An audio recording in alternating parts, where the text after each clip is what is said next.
Hi, my name is Wintersgill from Knitting in the Red, and today we're going to talk about a tutorial on knit seams. I'm going to show you two different variations on making a knit seam. The first is the Kitchener stitch, which we are going to do a knitted version of, and then we're going to talk about the 3-needle bind-off method. And so to begin the Kitchener stitch, we're going to pull the yarn through the first stitch as if we're knitting it, and we keep it on the needle, but then we pull that tail of yarn through.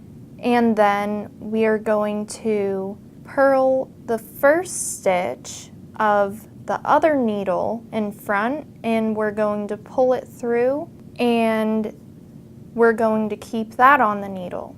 And then again, we are going to purl that first stitch of the back needle, and we are going to slide it off.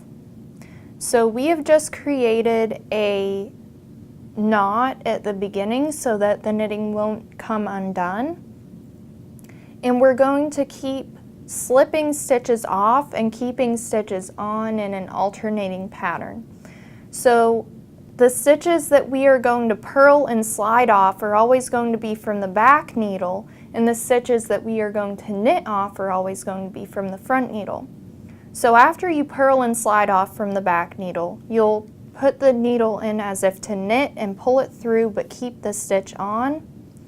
And then from the front needle, you'll knit this next stitch, pull it through, and then slide that stitch off.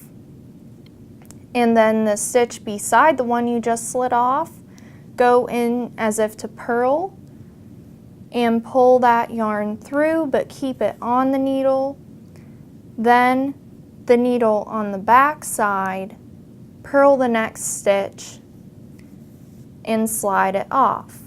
Knit that next stitch and keep it on.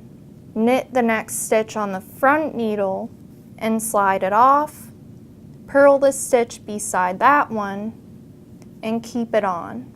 So you'll repeat this process until you've created a graft of knit stitches that appears continuous from the right side. And for the 3-needle bind-off, it's a similar process, but it is much simpler. So we are going to begin by knitting 2 stitches together in the same orientation with a front needle and a back needle. We're going to knit the first 2 stitches together and slide them off the needle, knit 2 stitches together again, and then slide the first stitch over the second stitch.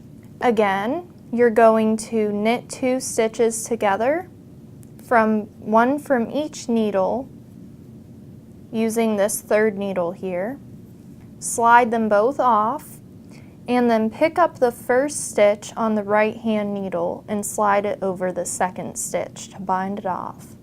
And as we continue this process, we're going to see a seam appear, and we are always working with right sides together. So as you can see, with these 2 separate colors, you can see this quite clearly that there is knitted fabric that is seamed together on the wrong side. Remember that with the Kitchener stitch, you're working with wrong sides together, but with the 3-needle bind-off, you're working with right sides together. Again, my name is Wintersgill from Knitting in the Red, and you just learned about a tutorial on knit seams.